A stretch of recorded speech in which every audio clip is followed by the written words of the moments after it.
अस्सलाम वालेकुम नाजरीन। मैं गार में बैठ गया। इस किस्म की मशक्क़तों का मैं आदी था। जब बैठे बैठे थक गया तो लेट गया। रात भर का जगा हुआ था। मुझे नींद आ गई। काफ़ी देर तक सोता रहा। दोपहर के वक्त अलिया ने आकर मुझे जगाया। वो अपने साथ मेरे लिए केतली में चाय और पतीली में खिचड़ी लाया था। अभी तुम्हें 2-4 रोज़ इसी जगह रहना होगा, उसने मुझे बताया। आस पास कोई आबादी नहीं है। दूर एक टिब्बे के पीछे गोजरों का छोटा सा गांव है, मगर वो लोग अपने गाय और भेड़ बकरियां चराने इधर नहीं आते। इसकी एक वजह यह भी है कि इस गार के बारे में ऐसे भी बातें मशहूर हैं। फिर भी तुम्हें यहाँ होशियार होकर रहना होगा। मैं भी गार के मुंह पर खुश्क टहनियाँ डाल दूंगा। मैं खामोशी से उसकी बातें सुनते हुए खिचड़ी खाने में मगन था, जो बड़ी मज़ेदार थी। जाने से पहले उसने गार का मुंह टहनियों से छुपा दिया। शाम तक मैं गार के अंदर ही रहा। मैं सीधा रंगनी के बारे में सोचने लगा। उस सांपों वाली जंगली वैसी लड़की से मुझे मोहब्बत हो गई थी। सोचते सोचते नींद आ गई। जब आंख खुली तो रात का अंधेरा गार में छा चुका था। मैं उठकर गार से निकला। पत्थरों पर बैठकर चश्मे के बहते पानी से मुंह हाथ धोया। पानी पिया और वापस गार में आकर बैठ गया। कुछ ही देर बाद अलिया मेरे लिए खाना और चाय लेकर आ गया। एजेंट ने पैगाम दिया है कि वो कल दोपहर के बाद आएगा। मैं उसके साथ नहीं होगा, मुझे कुछ और इंतज़ाम करना है। थोड़ी देर बाद वो बर्तन लेकर वापस चला गया। मैं दीवार की उस शगाफ के सामने ज़मीन पर नीम दराज था। रात गहरी होती गई। गार के बाहर दरख्तों पर बोलते परिंदों की आवाज़ें एक एक करके खामोशी में डूबती चली गई। मुझ पर भी गनूदगी तारी होने लगी। अचानक मुझे गार के बाहर आहट सुनाई दिया। मैंने आंखें खोल दी और जेब से भरा हुआ पिस्तौल निकाल कर अपने हाथ में ले लिया। ये इंसानी कदमों की चाप थी। मैंने अंधेरे में आंखें फाड़ फाड़ कर देखा। कोई टहनियों को हटा रहा था। मुझे दो इंसानी साए गार में दाखिल होते नजर आए। पिस्तौल पर मेरे हाथ की गिरफ्त मजबूत हो गई। मैं किसी भी वक्त बड़ी आसानी से इन दोनों को भून सकता था। अचानक मुझे चूड़ियों की खनखनाहट सुनाई दी। मैं कुछ चौंका। उनमें एक औरत थी। अब मुझे औरत की सरगोशी की आवाज़ आई। वो सहमी हुई थी, शायद मर्द को बता रही थी कि यह जगह भारी है। मर्द ने सरगोशी में औरत को कुछ कहा। मुझे उनके अल्फाज सुनाई नहीं दे रहे थे। वो दोनों मुझसे बमुश्किल 6-7 कदमों के फासले पर गार की दीवार के साथ लग कर बैठे थे। वो आपस में प्यार मोहब्बत की बातें कर रहे थे। मैंने पिस्तौल वाला हाथ पीछे खींच लिया और उनके गार से वापस जाने का इंतज़ार करने लगा। ये बात मुझे मालूम थी कि अगर मेरी तरफ से कोई हरकत की आवाज़ पैदा हुई तो दोनों से गार का सेब समझकर भाग जाएंगे। मेरे हिसाब से वो कोई आधा घंटा गार में रहे। फिर वो उठे और गार के मुंह की तरफ बढ़े। मैं अंधेरे में उनके साए देख रहा था। वो गार में जिस जगह से अंदर दाखिल हुए थे वहीं से बाहर निकल गया। मैंने इत्मीनान का सांस लिया और अपने खुफिया ठिकाने में पाँव फैला दिया। फिर मैं सो गया।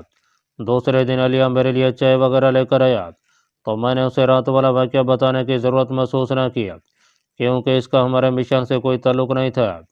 तुम्हें मेरे साथ चलना होगा। मैं तुम्हें अपनी जगह दिखाऊंगा। खतरे के वक्त तुम वहां जाकर छुप सकते हो। अलिया ने मुझे बताया। मैंने अपने एजेंट के बारे में पूछा तो वो कहने लगा उससे मेरी मुलाकात नहीं हुई, लेकिन उसने भी हिदायत की थी कि मैं तुम्हें अपना दूसरा ठिकाना दिखा दूँ। तुम चाय पीकर बाहर आ जाना, मैं बाहर खड़ा हूँ। अलिया गार से निकल गया। मैं चाय ख़त्म करने के बाद बाहर जाने के लिए उठा तो मुझे ज़मीन पर कोई शय चमकती हुई नजर आई। झुक कर देखा तो वो नीले नगीनों वाला कानों का बिंदा था। जम्मू में चांदी का ऐसा बिंदा लड़कियां आमतौर पर पहनती हैं। मैं समझ गया कि यह उसी लड़की का बिंदा है जो रात को वहां अपने महबूब के साथ ही थी। मैंने बिंदा उठाकर जेब में रख लिया और गार से निकल गया। अलिया गार के सुराख को सरकंडों से बंद कर दिया और मुझे साथ लेकर पहाड़ी रास्ते से अपने ठिकाने की तरफ चल पड़ा। अलिया भी मेरी तरह देहाती किसानों के लिबास में था। एक खंजर और पिस्तौल उसने भी अपने कपड़ों में छुपा रखा था। घाटियों के दरमियान चलते हुए हम एक खुली जगह पर निकले। चंद कदम चलने के बाद एक पहाड़ी नाला आ गया। शफाफ पानी पत्थरों से टकरा कर उछल रहा था। वो मुझे महफूज रास्ते से लिए जा रहा था। मैं रास्ते को जहन में बिठाए हुए चल रहा था। दोपहर तक हम उन दुश्वार गुजार पहाड़ी रास्तों पर चलते रहे। एक जगह बैठकर हमने ज्वार की रोटी खाई, जो अलिया पोटली में बांध कर अपने साथ लाया था।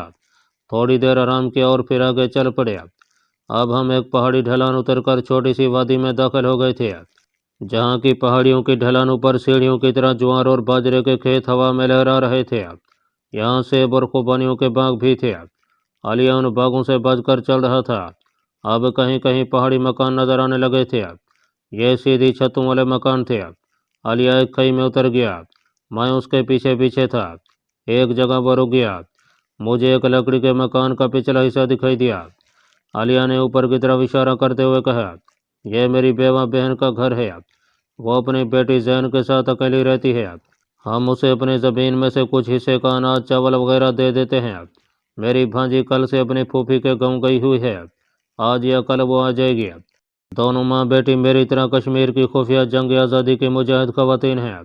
तुम्हारे बारे में मैंने उन्हें सब कुछ बता दिया है, लेकिन हमने उन्हें अपने मिशन के बारे में कुछ नहीं बताया। लकड़ी के देहाती मकान के अकब की चढ़ाई चढ़कर हम मकान के छोटे से सहन में आ गया। कोठड़ी का दरवाज़ा खुला था। अंदर से किसी औरत की मजबूत आवाज़ आई, कौन है बहर? मैं हूँ जीनत बहन। जीनत कोठड़ी से बाहर निकली। वो 40-45 बरस की एक मजबूत काठी वाली कश्मीरी औरत थी, जिसने लंबा फरन पहन रखा था। कानों में चांदी की गोल बलियां थीं। रंग सुर्ख सफ़ेद था और सर पर नीला रुमाल इस तरह बंधा था कि बाल छुप गए थे। जीनत ने एक गहरी नज़र मुझ पर डाली और अपने छोटे भाई अलिया की तरफ देखा। अलिया ने सर को इस बात में हिलाते हुए कहा, हाँ जीनत आया, यही वो परदेसी है। जीनत मेरी तरफ देखकर मुस्कुराई और मुझे कोठरी में बुला लिया। उसने फौरन हमारे लिए चाय तैयार किया। अलिया ने कहा, जीनत आया, इस नौजवान कमांडो के बारे में मुझे जो कुछ बताना था तो मैं बता चुका हूँ। अभी ये एक दूसरी जगह अपने मिशन के लिए काम कर रहा है। अगर अपने मिशन के दौरान ये खतरे में घिर गया और वहाँ से निकल भागने में कामयाब भी हो गया तो ये सीधा तुम्हारे पास आएगा। तुम इसे फौरन छुपा देना, फिक्र न करो। जीनत ने मुस्कुराते हुए कहा, अल्लाह ने निगहबान है अलिया, सब ठीक कर दूंगी, तुम बिल्कुल बेफिक्र हो। अलिया ने पूछा कि जैन कब वापस आ रही है। जीनत ने बताया कि वो कल शाम तक वापस आ जाएगी। अलिया कहने लगा, आया, अब जैन की शादी कर डालो, वो काफ़ी जवान हो गई है। फूफा के बेटे से ही ब्याह दो। जीनत संजीदा हो गई। समावार में से चाय प्याली में डालते हुए बोली, मैं तो तैयार हूँ, मगर फूफा जहेज में मेरा ये मकान भी लिखवाना चाहता है। मैं ये मकान देकर बेघर नहीं होना चाहती। दोनों बहन भाई कुछ देर घरेलू मसाइल पर बातें करते रहे। शाम तक मैंने वहाँ आराम किया। जब शाम का अंधेरा वादी में चारों तरफ फैल गया तो अलिया मुझे वापस लेकर गार की तरफ चल पड़ा। कहने लगा, मैं अंधेरे में तुम्हें इसलिए लेकर चला हूँ कि तुम अंधेरे में भी इस रास्ते से वक्फियात हासिल कर लो। मुमकिन है कभी तुम्हें रात के वक्त भाग कर यहाँ आना पड़ जाए। मैंने इस सारे पहाड़ी रास्ते को अच्छी तरह जहन नशीन कर लिया था।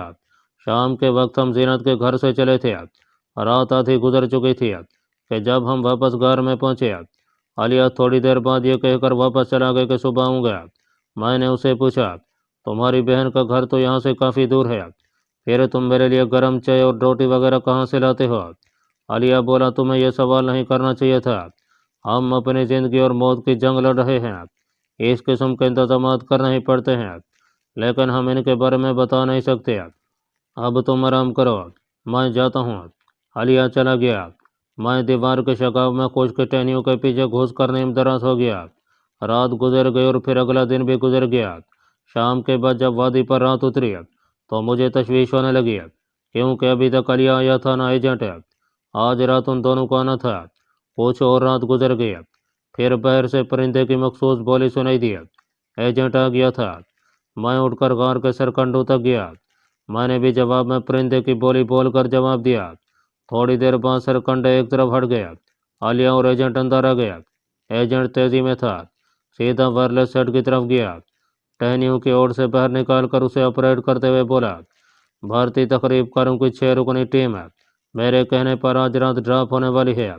हमें उनको ठिकाने लगाने के लिए तैयार हो जाना चाहिए। फ्रिक्वेंसी सेट करके एजेंट ने कोड जबान में दिल्ली इंटेलिजेंस के किसी ऑफिसर से बातें शुरू कर दी। 15-20 सेकंड तक उनके दरमियान सिग्नल्स का तबादला होता रहा।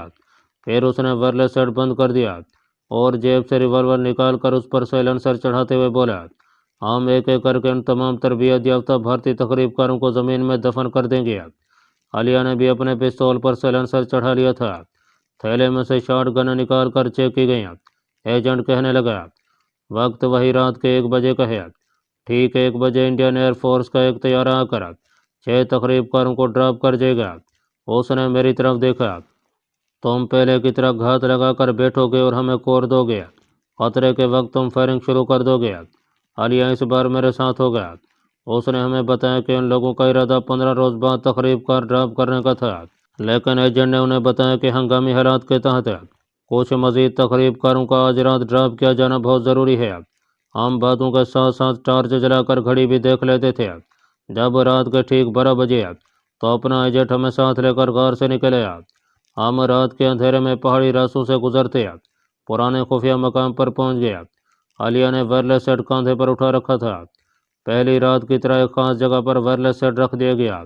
टार्च एजेंट ने अपनी जेब में डाली और मुझे हिदायत की कि मैं गार की जाने पत्थरों में मोर्चा संभालूं। मैंने ऐसा ही किया। शॉट गन उठाई और थोड़ी दूर मैदान के किनारे पत्थरों के पीछे मोर्चा लगाकर बैठ गया। आलिया और एजेंट ड्रॉप स्पॉट पर ही बैठे रहे। ठीक 1:15 आसमान पर हवाई जहाज की आवाज़ सुनाई दी। मैंने ट्रिगर पर उंगली जमा दिया और आसमान की तरफ देखने लगा। सितारों भरे आसमान पर मुझे जहाज की आवाज़ ही सुनाई दे रही थी। मुझे ड्रॉप स्पॉट की तरफ से अपने एजेंट की आवाज़ सुनाई देने लगी।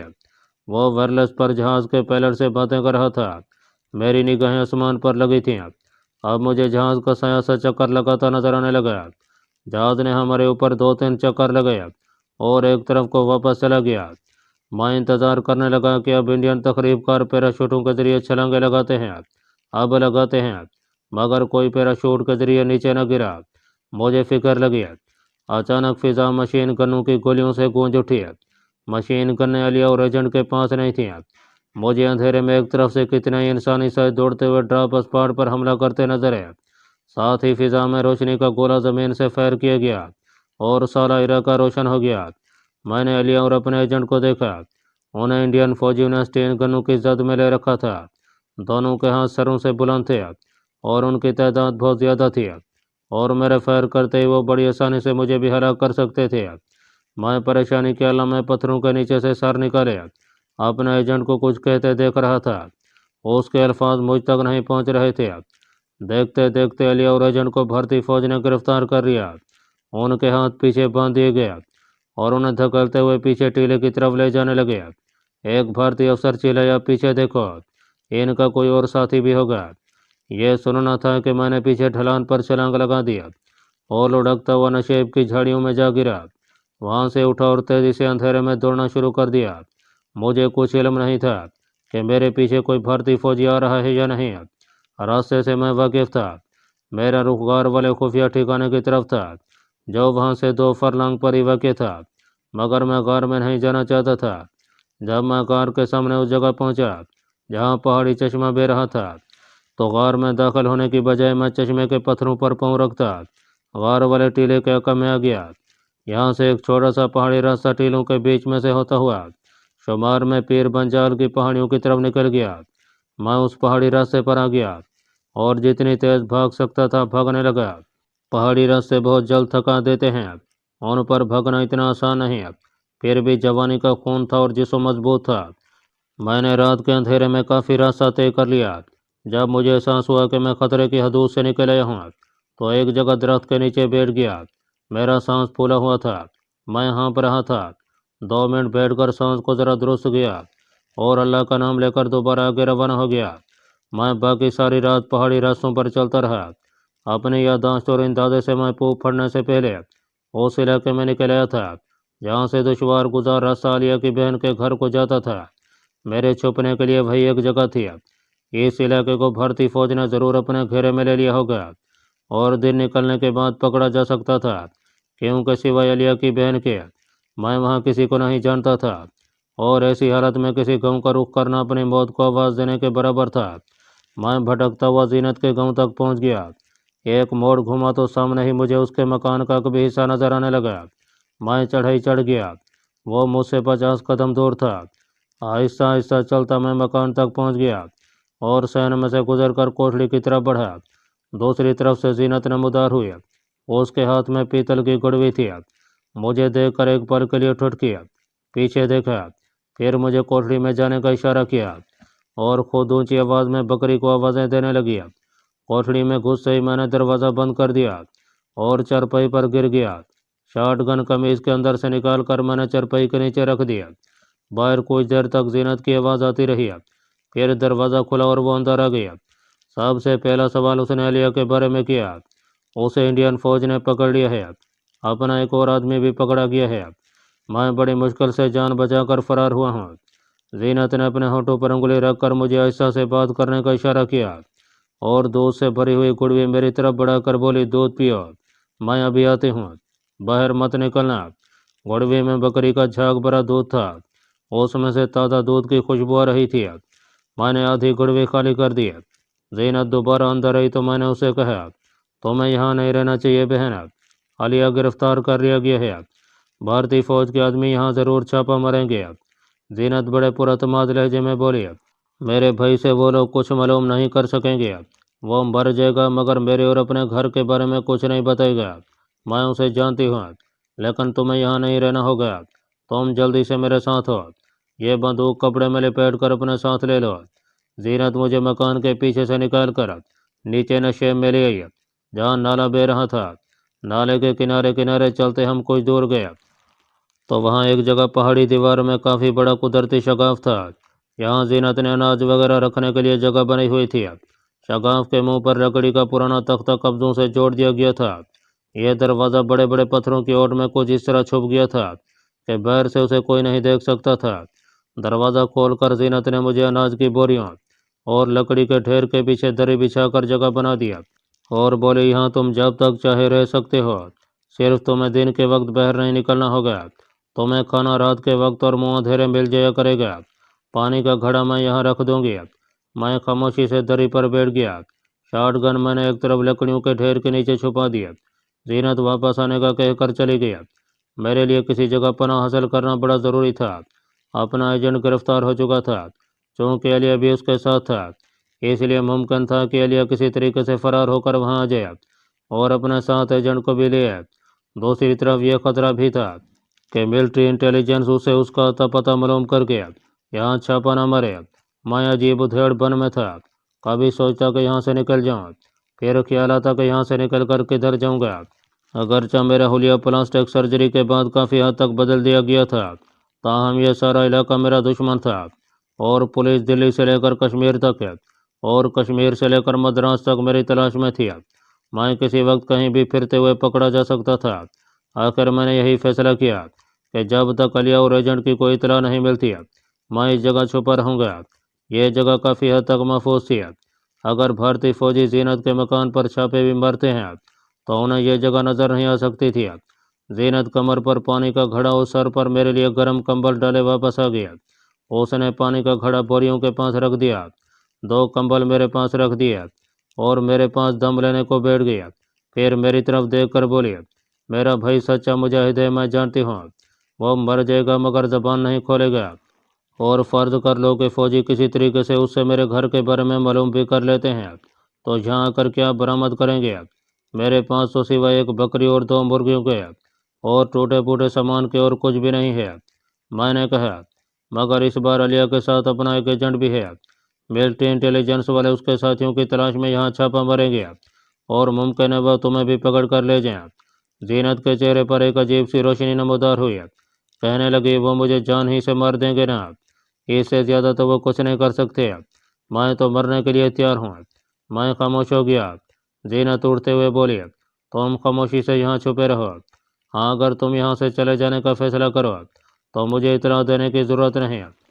मैं इस खोली को खाली देकर समझ जाऊंगी कि तुम जा चुके हो। तुमसे पहले भी यहाँ कई नौजवान मुजाहिदों को पनाह दी है। तुम पहले आदमी नहीं हो। और वह चली गई। दरवाजे को उसने बंद करके आगे पत्थर इस तरह रख दिया था कि ज़रा सा धक्का देने से पत्थर हट सकता था। उसका हौसला देखकर मेरा भी हौसला बुलंद हो गया। खोली में अंधेरा था। मैं कंबल ओढ़कर दरी पर लेट गया। बाहर नाले के पानी के पत्थरों से टकराने की आवाज़ सुनाई दे रही थी। दिन गुजर गया। शाम के बाद रात का अंधेरा और रात की खामोशी छा गया। कुछ देर बाद जीनत मेरे लिए चावल लेकर आ गया। मैंने उसे हालात के बारे में दरियाफ्त किया तो वो बोली, मैंने तुम्हें कह दिया है कि कुछ नहीं होगा। मेरा भाई उन्हें कुछ नहीं बताएगा। वो बड़ी खुशी से मौत को सीने लगा लेगा, मगर तुम्हारा या मेरा अपने घर वालों तक का नाम नहीं लेगा। मुझे जीनत के बयान पर शक था। अगर फौजियों में से किसी ने अलिया को पहचान भी लिया तो फौज उसके घर और फिर उसकी बहन के घर पर छापा मार सकती थी। लेकिन एक बात से मुझे कोई तसल्ली भी हो रही थी कि एक दिन गुजर गया था, अभी तक फौज या पुलिस वहां नहीं आई थी। जीनत के जाने के बाद मैंने यही तय किया कि मजीद एक दिन देखूंगा। अगर अलिया और एजेंट में से कोई वापस न आया तो मैं भी यहाँ से चल दूंगा। मेरे पास कुछ रुपया भी बाकी थे। यही सोचा कि जम्मू शहर की बजाय आगे श्रीनगर शहर की तरफ निकलने की कोशिश करूंगा। वहाँ लिबास तब्दील करके खुद को सियाह ज़ाहिर करने के बाद गुलमर्ग या पहलगाम के मकाम पर किसी रेस्ट हाउस में पनाह लूंगा और वहाँ से किसी तरीके से वायरलेस पर पीछे पाकिस्तान में अपने बाप से रब्ता कायम करने की कोशिश करूंगा। मैं किसी भी छोटे ट्रांसिस्टर सेट को थोड़ी सी मेहनत और रद्दोबदल के बाद वायरलेस में तब्दील करने की अहलियत रखता था। मैं बोरियों और लकड़ियों के अंबार के पीछे दरी पर दोनों कंबल ओढ़कर लेट गया और अपने आइंदा लय अमल पर गौर करने लगा। बाहर गहरी खामोशी थी। इस खामोशी को नाले के पानी की हल्की हल्की आवाज़ मुतसलसल कर रही थी। नींद मेरी आंखों को बंद कर रही थी। मुझे बाहर पत्थरों पर किसी के कदमों की आहट सुनाई दिया। पहले तो मैं इसे ख्वाब में आने वाली आवाज़ समझा, लेकिन आवाज़ करीब आ रही थी। मैं जल्दी से उठकर बैठ गया और शॉटगन को लकड़ियों के नीचे से निकालकर मजबूती से थामा और बिस्तर से उछलकर खोली के दरवाजे की एक जानब दीवार के साथ लगकर खड़ा हो गया। मैंने सांस रोक लिया था। कान बाहर से आने वाली आवाज़ों पर लगे थे। कदमों की चाप दरवाजे के करीब आकर रुक गई। यह जीनत नहीं थी। कदमों की आवाज़ भारी और मर्दाना थी। मैंने शॉटगन की नाली का रुख दरवाजे की तरफ कर दिया। अंदर आने वाला पूरी तरह से मेरी गन की जद में था। दरवाज़ा खोलने की बजाय आने वाले ने आहिस्ता से दरवाजे पर दस्तक दिया और फिर सरगोशी में ऐसी आवाज़ में कहा, तुम अंदर हो। उस शख्स ने मेरा नाम लिया। सरगोशी की वजह से मैं आवाज़ पहचान न सका। मैंने कोई जवाब न दिया, बल्कि शॉटगन के ट्रिगर पर उंगली का दबाव बढ़ा दिया। यह कौन हो सकता है? मेरे जहन ने मुझसे सवाल किया। बाहर से फिर आवाज़ आई, क्या तुम अंदर हो? मैं अलिया हूँ, फायर ना करना।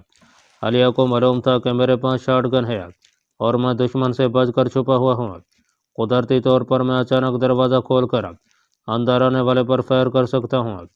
अलिया का नाम सुनना था कि मेरे तन मुर्दा में जैसे ज़िंदगी की नई लहर दौड़ गई। मैंने उसकी आवाज़ पहचान ली थी। मैंने जल्दी से दरवाज़ा खोला और अलिया अंदर घुस आया। मैंने उसे अपने सीने से लगा लिया। अपने एजेंट की क्या खबर है? उसने मेरे पास बैठकर चादर से माथे पर आया हुआ पसीना पूछा। कुछ खबर नहीं। मैं तो उसी वक्त वहां से भागने में कामयाब हो गया था, लेकिन तुम्हारे तो हाथ पीछे बांधे गए थे। मैंने अंधेरे में देखा था। मेरे साथी एजेंट के भी हाथ बांधे गए थे। ये बताओ, तुम्हारा साथी तुम्हारी तरह कमांडो नहीं है? मैं कुछ समझ न सका। वो कमांडो तो नहीं है, मगर इंतहाई तजर्बाकार और कहना मश्क मुजाहिद है। अलिया अपने हाथों को दबाते हुए कहने लगा। तभी वो फंस गया और मैं भाग निकलने में कामयाब हो गया। जब उन्होंने मेरे हाथ पीछे बांधे तो मैं उस वक्त अपने खास फन से काम लेते हुए रस्सी को ढीला करने लगा था। जब उन्होंने मुझे जीप में धकेला तो मैं रस्सी में से अपना एक हाथ निकाल चुका था, लेकिन वो हाथ ऐसे ही पीछे रखा हुआ था। हैरानी की बात है कि तुम्हारा एजेंट इस बात से बेबहरा था। चुनाचे जब जीप घाटी वाली सड़क पर पहुंची तो मैंने जीप में से नीचे खाई में छलांग लगा दिया। फौजियों ने गोलियां चलाई, मगर मैं अंधेरे में गायब हो चुका था। मैं कजन वहां से दूसरी तरफ निकल गया और सारा दिन एक खंडर में दरिया किनारे छुप कर गुजार दिया। आज रात को अंधेरा होने के बाद वहां से निकला और यहाँ पहुंचा हूँ। यहाँ आकर जीनत ने तुम्हारे बारे में बताया। क्या भारतीय फौजियों ने तुम्हें पहचाना नहीं कि तुम इस गांव के गोजर अलिया हो? अलिया मुस्कराया। अव्वल तो वहाँ अंधेरा था, दूसरी बात यह कि हमें इलाके की पुलिस तो पहचान सकती है, मगर फौजियों को क्या पता कि हम कौन हैं।